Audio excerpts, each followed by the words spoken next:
امام محمد غزالی علیہ رحمت اللہ الوالی لکھتے ہیں کہ بنی اسرائیل کا ایک بڑا مغرور شخص تھا، بڑا ایروگنٹ تھا، بڑا اس کا کر و فر تھا، ایک بند کمرے میں بیٹھا تھا۔ اچانک ایک شخص کمرے میں داخل ہوا اور اس مغرور شخص کی طرف لپکا، تو وہ بڑا تکبر والا آدمی تھا، وہ بڑا غصے میں آ گیا اور کہتا کہ تم ہو کون؟ میرے کمرے میں آ کیسے گئے؟ تمہیں آنے کی اجازت کس نے دی؟ تم جانتے نہیں میں کون ہوں؟ تو جو اندر آنے والا شخص تھا وہ کہتا ہے مجھے اس گھر کے مالک نے اجازت دی ہے، اور میں وہ ہوں جسے کوئی دربان روک نہیں سکتا، میں وہ ہوں جس کو کسی سے اجازت لینے کی ضرورت پڑتی نہیں ہے، مجھے کسی کا دبدبا ڈرا نہیں سکتا، نہ ہی مجھ سے کوئی مغرور اور سرکش شخص بچ سکتا۔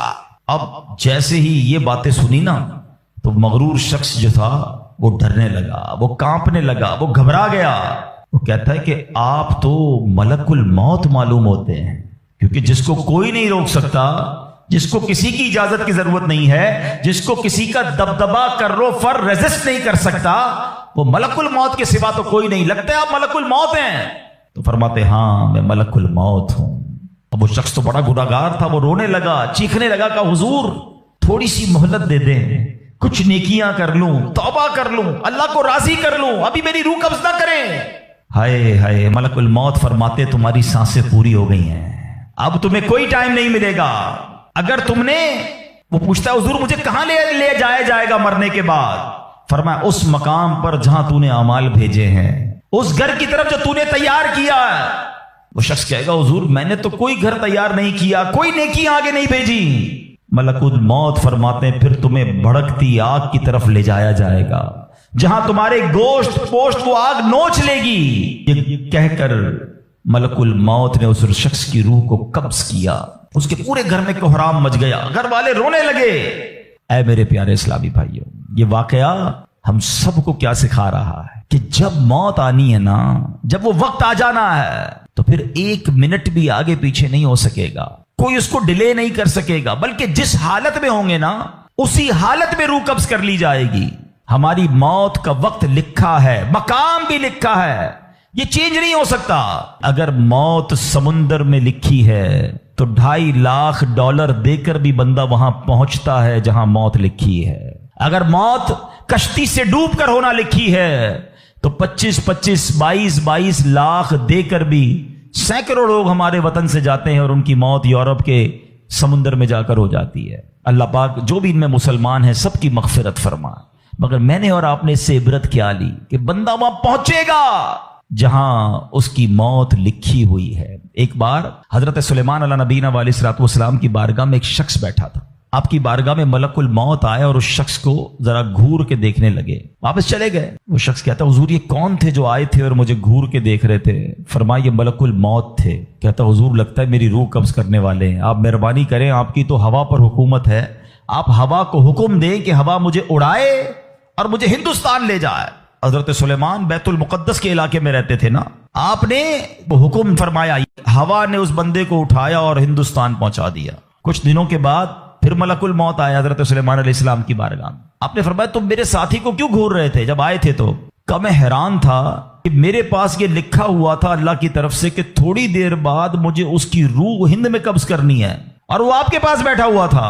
اللہ اکبر۔ حضرت سلیمان نے کہا میں نے ہی تو حکم دیا، اور ہوا نے اسے ہند پہنچایا، اور جب وہ ہند پہنچا تو پرٹیکولر ٹائم پر اسی مقام پر اس کی روح کو قبض کر لیا گیا۔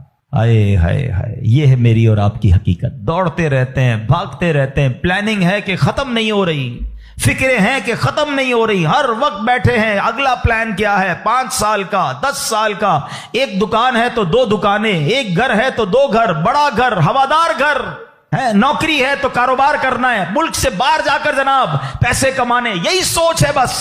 اس پورے شیڈول میں موت کہاں ہے؟ اس پوری تیاری میں موت کہاں ہے؟ ایک دن ہوگا کہ اچانک اچک لیے جائیں گے۔ سیٹھ جی کو فکر تھی ایک ایک کے 10 کیجئے، موت آ پہنچی کہ حضرت جان واپس کیجئے۔ اور آپ کو پتا ہے جس عالم میں میں اور آپ ہوں گے، بڑی میں اہم بات کرنے جا رہا ہوں، یہ آپ نے دیکھا نا کہ حضرت سلیمان نے حکم فرمایا تو ہند پہنچا، کوئی کشتی میں تھا اس کی موت وہاں تھی، کوئی سمندر پانی کے اندر ہزاروں فیٹ نیچے جانا تو اس کی موت وہاں لکھی تھی۔ اس کا مطلب تو یہ ہوا کہ میں کہیں بھی کسی بھی مقام پر مر سکتا ہوں، میری موت پتہ نہیں کہاں لکھی ہے۔ اب ذرا غور کیجئے، ہم سب پتہ ہے کیا چاہتے ہیں کہ موت کے وقت ہم سجدے میں ہوں، چاہتے ہیں نا؟ اللہ کرے اللہ کے گھر میں موت آئے، کلمہ پاک پڑھتے ہوئے موت آئے، تلاوت قرآن کرتے ہوئے موت آئے، نبی پاک پر درود پڑھتے ہوئے موت آئے، اللہ ایسا کرم کر دے کہ مدینہ منورہ میں موت آئے، گنبد خضرا کے سامنے موت آئے۔ یہی تصورات ہے نا، ایک مسلمان چاہتا یہی ہے کہ یار موت آئے تو کسی اچھے عالم میں ہو، کسی بڑی خوبصورت باوضو نیکی کرتے کرتے دنیا سے جاؤں۔ تمنا تو سب کی یہ ہے۔ اچھا مجھے ایک بات کا جواب دیں، یہ کیسے ممکن ہے کہ کوئی بندہ صبح سے شام تک نماز نہ پڑھے اور کہے موت سجدے میں آئے، صبح سے شام تک مسجد میں نہ آئے اور تمنا یہ کر رہا ہے کہ مسجد میں موت آئے، باوضو رہتا ہی نہیں ہے تو کیسے امید رکھ رہا ہے کہ باوضو موت آئے، قرآن کھول کر پڑھتا ہی نہیں ہے تو کیسے امید کر رہا ہے کہ تلاوت کرتے کرتے موت آئے؟ جو صبح و شام گالیاں دیکھتا ہے، کیا اس کو ڈر نہیں لگتا کہ گالی دیتے دیتے موت آ سکتی ہے؟ جو شراب پیتا ہے اس کو ڈر نہیں لگتا کہ شراب کے نشے میں موت آ سکتی ہے؟ جو بدکاری کرتا ہے اس کو ڈر نہیں لگتا کہ بے حیائی اور بدکاری کرتے ہوئے موت آ سکتی ہے؟ جو تاش کھیلتا ہے، جوا کھیلتا ہے، اس کو ڈر نہیں لگتا کہ مرتے اسی وقت میں تاش کھیل رہا ہوں گا اور مجھے موت آ گئی، تو میں نشہ کر رہا ہوں مجھے موت آ گئی، میں بے حیا اور بدکاری کہ بری بری باتیں ٹیلی فون پر ساری ساری رات کر رہا ہوں، اس وقت موت آ گئی۔ ملک الموت کو منع نہیں کر سکو گے کہ میں غلط کام کر رہا ہوں، ٹائم دے میں توبہ کر لوں، نہیں۔ جو سجدے میں ہوگا وہ سجدے میں اٹھایا جائے گا، جو درود پڑھتے پڑھتے جائے گا وہ درود پڑھتے پڑھتے اٹھایا جائے گا۔ سوچے وہ جو شراب میں جائے گا، نشے میں جائے گا، ادھر کیسے اٹھایا جائے گا؟ اب اس کا آسان حل پتہ ہے کیا ہے؟ کہ بندہ زندگی ایسے گزارے کہ جس حال میں مرنا نہیں چاہتا نا وہ کام چھوڑ دے۔ عقل بندی یہ ہے کہ اپنے دن کا شیڈیول ایسا بنائے کہ میں وہ کام ہی نہ کروں جس میں مرنا نہیں چاہتا، ورنہ میں روک نہیں سکوں گا موت کو۔ آپ چاہتے ہیں اچھی موت ہو؟ میں بتاتا ہوں کس کی اچھی موت آ سکتی ہے۔ جو ماشاءاللہ 5 ٹائم پابندی سے نماز پڑھتا ہے، جو روزانہ تلاوت قرآن کرتا ہے، جو بار بار تسبیح نکال کر تسبیح بھی پڑھتا ہے، درود بھی پڑھتا ہے، جو دکان پر بھی جاتا ہے تو نماز کا ٹائم ہو تو نماز کے لیے کھڑا ہو جاتا ہے، جو حلال روزی کماتا ہے، جو گناہوں سے اپنے آپ کو بچاتا ہے، ارے اس کی تو 24 گھنٹے میں کبھی بھی موت آنی ہے۔ سبحان اللہ، وہ رات کو سوتا ہے تو باوضو سوتا ہے، اس نیت سے سوتا ہے کہ فجر میں اٹھنا ہے، رات کو بھی جائے گا تو انشاءاللہ شہید کا مرتبہ پائے گا، دن میں کسی وقت موت آئے گی تو کوئی اچھا ہی کام کر رہا ہوگا نا۔ اب آپ سوچ لیں کس عالم میں مرنا ہے۔ اچھا ایک اور دل پر چوٹ کرنے والا جملہ سن لو، کون کون چاہتا ہے مرتے وقت زبان پر کلمہ طیبہ جاری ہو؟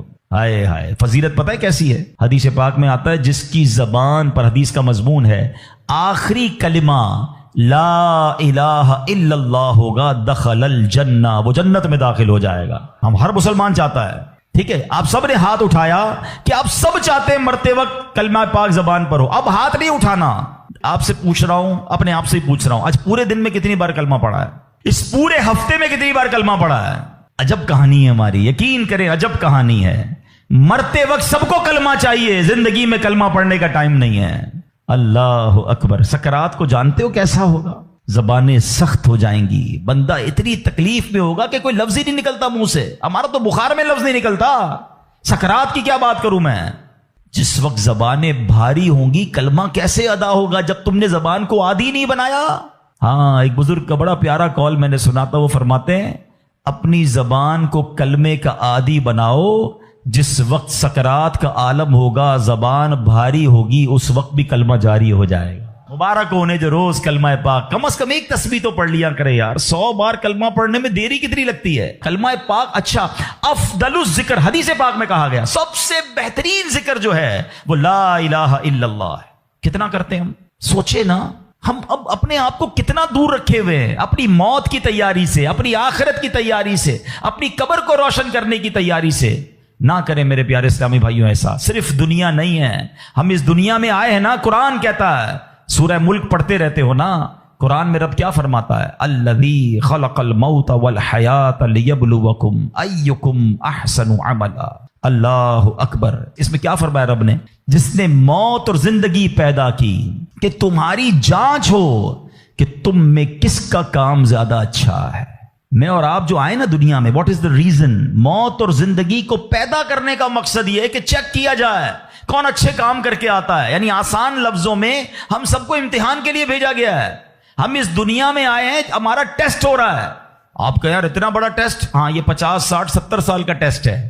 اور اس کے بعد جو اچھے اعمال لے کر جائے گا، 3-4 گھنٹے کے امتحان کے بعد ایک کلاس آگے بڑھتے ہو نا، ایک آپ کا درجہ آگے بڑھتا ہے، تھوڑا ٹیسٹ بڑا ہے مگر انعام ایسا ہے کہ جنت میں داخل ہو گئے تو پھر کبھی نکالے نہیں جائیں گے۔ ہاں، قرآن کہتا ہے ہم فیہا خالدون، ہمیشہ ہمیشہ جنت میں رہیں گے۔ اگر جنت میں جانا ہے تو یہ ٹیسٹ پاس کرنا ہے۔ یاد رکھیے، صحابی رسول حضرت طارق محاربی رضی اللہ تعالیٰ فرماتے ہیں، اللہ پاک کے آخری نبی صلی اللہ تعالی علیہ وسلم نے مجھے نصیحت کرتے ہوئے فرمایا، یا طارق استعد للموت قبل الموت، اے طارق مرنے سے پہلے موت کی تیاری کر لو۔ ہاں، یہ نبی پاک نے فرمایا۔ اچھا، میں ایک سوال کرنا چاہتا ہوں، اگر میں آج آپ سے ایک سوال کروں کہ ہم میں سے کسی کو پتا چل جائے کل کا دن آپ کی زندگی کا آخری دن ہے اور کل رات آپ دنیا سے چلے جائیں گے، ایک دن ہے آپ کے پاس، ایک مسلمان اس ایک دن کو کیسے گزارے گا؟ سچ بتائیے، کیا وہ کل دکان پہ جا کے کاروبار کرے گا؟ کیا وہ کل جا کے پیسے ڈبل کرنے کی کوشش کرے گا؟ کیا وہ کل جا کے فرنیچر مارکیٹ میں فرنیچر بنوائے گا؟ یا کل جا کے معاذ اللہ دوستوں کے ساتھ فلم دیکھنے گیا چاہے گا چلو یار آخری دن ہے ذرا موج مزے کر لوں؟ یہ کیا کرے گا؟ اگر عقل مند مسلمان ہوا تو ایک دن ہے تو مسجد میں گزارے گا، تلاوت میں گزارے گا، توبہ میں گزارے گا، ذکر و اذکار میں گزارے گا، ہیں اللہ پاک سے معافی میں گزارے گا، کیونکہ آخری دن ہے۔ یہی کرو گے نا؟ اگر پتا چل جائے، مجھے بتاؤ کیا ہمیں پتا ہے ہمارا آخری دن ہے کہ نہیں ہے؟ ہمیں تو کل کی بات چھوڑے آج رات کا نہیں پتا ہے، تو پھر کیوں تیاری نہیں کر رہے؟ پتا چل جائے تو تیاری کریں گے۔ میں تو پہلے ہی بتا رہا ہوں آپ کو، آپ میں سے کتنے لوگ بیٹھے جن کو پتا ہے کل صبح تک زندہ رہیں گے؟ مجھے بھی نہیں پتا، آپ کو بھی نہیں پتا۔ جب پتہ ہی نہیں ہے تو پھر کیوں تیاری نہیں کر رہے؟ پھر کیوں توبہ نہیں کر رہے؟ پھر کیوں حرام کی طرف ہم جاتے ہیں؟ خدا را یاد رکھیے میرے پیارے اسلامی بھائیوں، قبر میں جا کر اتنا پچھتاوا ہوگا گناہگار کو، بلکہ روایتوں میں آتا ہے پیارے آقا علیہ الصلوۃ والسلام نے فرمایا جس کا مضمون ہے مرنے کے بعد نیک بھی پچھتائے گا، گناہگار بھی پچھتائے گا۔ عرض کی حضور گناہگار پچھتائے گا، یہ تو سمجھ آتا ہے، نیک کیوں پچھتائے گا؟ فرمایا گناہگار تو گناہ کی وجہ سے پچھتائے گا، حدیث کا خلاصہ ہے۔ فرمایا نیک اس لیے پچھتائے گا جب وہ آخرت میں نیکیوں کا اجر دیکھے گا نا، تو وہ کہے گا کاش میں اور نیکیاں کر لیتا، وہ جو فضول ٹائم ضائع کیا تھا اس میں اور اللہ کا ذکر کرتا، اور نوافل پڑھتا، اور عبادت کرتا۔ تو یقین جانیے میرے پیارے اسلامی بھائیوں، یہ زندگی، یہ جو ہماری سانسیں چل رہی ہیں نا، ابھی چانس ہے ہمارے پاس، جتنی نیکیاں کرنی ہے کر لیں۔ جس دن سانس بند ہوئی نا، اس دن عمل نہیں ہوگا، اس دن جزا ملے گی۔ آج دار العمل ہے، today is the time of action and tomorrow is the time of accountability. اس دن صرف جزا ہوگی، یا تو آپ کو اللہ نہ کرے گناہوں کی وجہ سے کسی کو سزا ملے گی یا نیکیوں کا اجر ملے گا۔ آج وقت ہے نیکیاں کرنے کا، قبر میں اتارے جانے کے بعد کوئی چانس نہیں ہوگا۔ سورہ کوثر، سورہ کوثر کا تعارف، مقام نزول، علامہ علی بن محمد خازن رحمت اللہ تعالی علیہ فرماتے ہیں سورہ کوثر جمہور مفسرین کے نزدیک مکیہ ہے اور بعض مفسرین کے نزدیک مدنیہ ہے۔ آیات، کلمات اور حروف کی تعداد، اس سورت میں 1 رکوع، 3 آیتیں، 10 کلمے اور 42 حروف ہیں۔ کوثر نام رکھنے کی وجہ، کوثر سے دنیا اور آخرت کی بے شمار خوبیاں مراد ہیں اور جنت کی ایک نہر کا نام بھی کوثر ہے۔ اس سورت کی پہلی آیت میں یہ لفظ موجود ہے، اس مناسبت سے اسے سورہ کوثر کہتے ہیں۔ سورہ کوثر کے مضامین، اس سورت کا مرکزی مضمون یہ ہے کہ اس میں اللہ تعالیٰ نے اپنے حبیب صلی اللہ تعالی علیہ وآلہ وسلم کی مدحت بیان فرمائی ہے، اور اس میں یہ مضامین بیان ہوئے ہیں۔ نمبر 1، اس کی پہلی آیت میں اللہ تعالیٰ کے اس فضل و احسان کا بیان ہے جو اس نے اپنے حبیب صلی اللہ تعالی علیہ وسلم پر فرمایا۔ نمبر 2، دوسری آیت میں نبی کریم صلی اللہ تعالی علیہ وسلم سے فرمایا گیا کہ اللہ تعالیٰ کے فضل و احسان کے شکریے میں نماز پڑھتے رہیں اور قربانی کریں۔ نمبر 3، تیسری آیت میں فرمایا گیا کہ جو اللہ تعالیٰ کے حبیب صلی اللہ تعالی علیہ وآلہ وسلم کا دشمن ہے وہی ہر خیر سے محروم ہے۔ سورہ ماعون کے ساتھ مناسبت، سورہ کوثر کی اپنے سے ماقبل سورت ماعون کے ساتھ مناسبت یہ ہے کہ سورہ ماعون میں کافروں اور منافقوں کی جو صفات بیان کی گئیں ان کے مقابلے میں سید المرسلین صلی اللہ تعالی علیہ وآلہ وسلم کے اوصاف سورہ کوثر میں بیان کیے گئے۔ بسم اللہ الرحمن الرحیم۔ ترجمہ، اللہ کے نام سے شروع جو نہایت مہربان رحمت والا ہے۔ اِنَّا أَعْطَيْنَاكَ الْكَوْثَرَ فَصَلِّ لِرَبِّكَ وَانْحَرْ إِنَّ شَانِئَكَ هُوَ الْأَبْتَرُ۔ ترجمہ، اے محبوب، بے شک ہم نے تمہیں بے شمار خوبیاں عطا فرمائیں تو تم اپنے رب کے لیے نماز پڑھو اور قربانی کرو، بے شک تمہارا دشمن ہی ہر بھلائی سے محروم ہے۔ إنا أعطيناك الكوثر، اے محبوب بے شک ہم نے تمہیں بے شمار خوبیاں عطا فرمائیں۔ تفسیر صراط الجنان میں ہے، کوثر کی تفسیر میں مفسرین کے مختلف اقوال ہیں، ان سب اقوال کا خلاصہ یہ ہے کہ اے محبوب بے شک ہم نے تمہیں بے شمار خوبیاں عطا فرمائیں اور کثیر فضائل عنایت کر کے تمہیں تمام مخلوق پر افضل کیا، آپ کو حسن ظاہر بھی دیا، حسن باطن بھی عطا کیا، نسب عالی بھی، نبوت بھی، کتاب بھی، حکمت بھی، علم بھی، شفاعت بھی، حوض کوثر بھی، مقام محمود بھی، امت کی کثرت بھی، دین کے دشمنوں پر غلبہ بھی، فتوحات کی کثرت بھی، اور بے شمار نعمتیں اور فضیلتیں عطا کی جن کی انتہا نہیں۔ آیت إنا أعطيناك الكوثر سے حاصل ہونے والی معلومات، اس سے 5 باتیں معلوم ہوئی۔ نمبر 1، اللہ تعالیٰ نے اپنے حبیب صلی اللہ تعالی علیہ وآلہ وسلم کو کوثر عطا کر دی ہے، کیونکہ یہاں یہ نہیں فرمایا گیا کہ ہم آپ کو کوثر عطا کریں گے، بلکہ یہ فرمایا کہ بے شک ہم نے آپ کو کوثر عطا کر دی۔ نمبر 2، اللہ تعالیٰ کی اپنے حبیب صلی اللہ تعالی علیہ وآلہ وسلم پر یہ عطا ان کے نبی اور رسول ہونے کی وجہ سے نہیں، بلکہ آپ علیہ الصلوۃ والسلام کی ذات کی وجہ سے ہے، جو شان محبوبیت کی صورت ہے، کیونکہ یہاں یہ فرمایا أعطيناك، ہم نے آپ کو عطا فرمائی، یہ نہیں فرمایا کہ اعطینا الرسول یا اعطینا النبی۔ نمبر 3، تاجدار رسالت صلی اللہ تعالی علیہ وآلہ وسلم پر یہ عطا کسی عبادت اور ریاضت کی وجہ سے نہیں ہے، بلکہ ان پر یہ عطا اللہ تعالیٰ کے عظیم فضل اور احسان کی وجہ سے ہے، کیونکہ یہاں عطا کا ذکر پہلے ہوا اور عبادت کا ذکر بعد میں ہوا۔ نمبر 4، اللہ تعالیٰ نے آپ کو کوثر کا مالک بنا دیا ہے، تو آپ جسے چاہیں جو چاہیں عطا کر سکتے ہیں۔ نمبر 5، سید المرسلین صلی اللہ تعالی علیہ وآلہ وسلم کی مدحت خود رب تعالیٰ فرماتا ہے۔ اعلیٰ حضرت امام احمد رضا خان علیہ الرحمت الرحمان فرماتے ہیں، انا اعطیناک الکوثر، ساری کثرت پاتے یہ ہیں، ٹھنڈا ٹھنڈا، میٹھا میٹھا، پیتے ہم ہیں، پلاتے یہ ہیں۔ اور ایک اور جگہ فرماتے ہیں نا، اے رضا خود صاحب قرآن ہے، مدہ ہے حضور، تجھ سے کب ممکن ہے پھر مدحت رسول اللہ کی۔ فصل لربك وانحر، تو تم اپنے رب کے لیے نماز پڑھو اور قربانی کرو۔ تفسیر صراط الجنان میں ہے، یعنی اے حبیب صلی اللہ تعالی علیہ وآلہ وسلم، اللہ تعالیٰ نے آپ کو دونوں جہاں کی بے شمار بھلائیاں عطا کی ہیں، اور آپ کو وہ خاص رتبہ عطا کیا ہے جو آپ کے علاوہ کسی اور کو عطا نہیں کیا۔ تو آپ اپنے اس رب عز و جل کے لیے نماز پڑھتے رہیں جس نے آپ صلی اللہ تعالی علیہ وآلہ وسلم کو کوثر عطا کر کے عزت و شرافت دی، تاکہ بتوں کے پجاری ذلیل ہوں اور بتوں کے نام پر ذبح کرنے والوں کی مخالفت کرتے ہوئے اپنے رب عز و جل کے لیے اور اس کے نام پر قربانی کرے۔ اس آیت کی تفسیر میں ایک قول یہ بھی ہے کہ نماز سے نماز عید مراد ہے۔ إن شانئك هو الأبتر، بے شک تمہارا دشمن ہی ہر بھلائی سے محروم ہے۔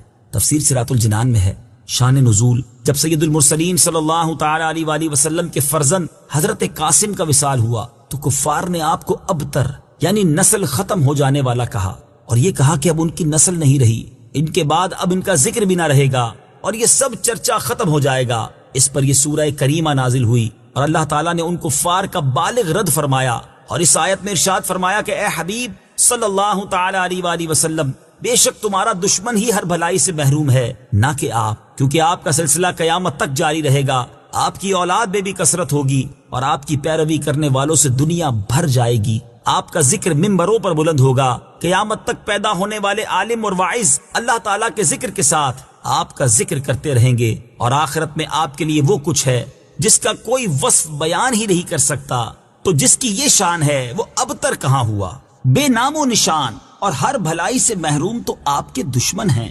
اعلیٰ حضرت امام احمد رضا خان رحمت اللہ تعالی علیہ اس صورت کی تفسیر بیان کرتے ہوئے فرماتے ہیں، عاص بن وائل شقی نے جو صاحبزادہ سید المرسلین صلی اللہ تعالی علیہ وآلہ وسلم کے انتقال پرملال پر حضور کو ابتر یعنی نسل بریدہ کہا، حق تعالی نے فرمایا إنا أعطيناك الكوثر، بے شک ہم نے تمہیں خیر کثیر عطا فرمائی کہ اولاد سے نام چلنے کو تمہاری رفعت ذکر سے کیا نسبت؟ کروڑوں صاحب اولاد گزرے جن کا نام تک کوئی نہیں جانتا، اور تمہاری ثنا کا ڈنکا تو قیامت تک اکناف عالم اور اطراف جہاں میں بجے گا، اور تمہارے نام نامی کا خطبہ ہمیشہ ہمیشہ اطباق فلک آفاق زمین میں پڑھا جائے گا۔ پھر اولاد بھی تمہیں وہ نفیس و طیب عطا ہوگی جن کی بقا سے بقائے عالم مربوط رہے گی۔ اس کے سوا تمام مسلمان تمہارے بال بچے ہیں، اور تم سب مہربان ان کے لیے کوئی نہیں، بلکہ حقیقت کار کو نظر کیجئے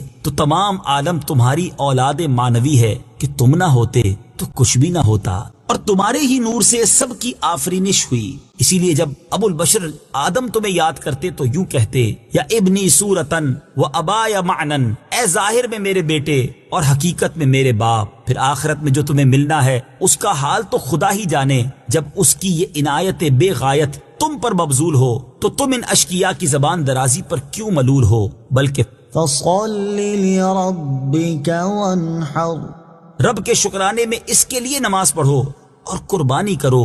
ان شانئک هو الابتر، جو تمہارا دشمن ہے وہی نسل بریدہ ہے کہ جن بیٹوں پر اسے ناز ہے، یعنی عمرو و حشام رضی اللہ تعالی عنہما، وہی اس کے دشمن ہو جائیں گے، اور تمہارے دین حق میں آ کر بوجہ اختلاف دین اس کی نسل سے جدا ہو کر تمہارے دینی بیٹوں میں شمار کیے جائیں گے۔ پھر آدمی بے نسل ہوتا تو یہی صحیح کہ نام نہ چلتا، اس سے نام بد کا باقی رہنا 1000 درجے بدتر ہے۔ تمہارے دشمن کا ناپاک نام ہمیشہ بدی و نفرین کے ساتھ لیا جائے گا، اور روز قیامت ان گستاخیوں کی پوری سزا پائے گا۔ والعیاذ باللہ تعالی۔ اس سے معلوم ہوا کہ حضور پرنور صلی اللہ تعالی علیہ وآلہ وسلم کا اللہ تعالیٰ کی بارگاہ میں مقام اتنا بلند ہے کہ ان کے گستاخ کو اس کی گستاخی کا جواب خود رب تعالیٰ دیتا ہے۔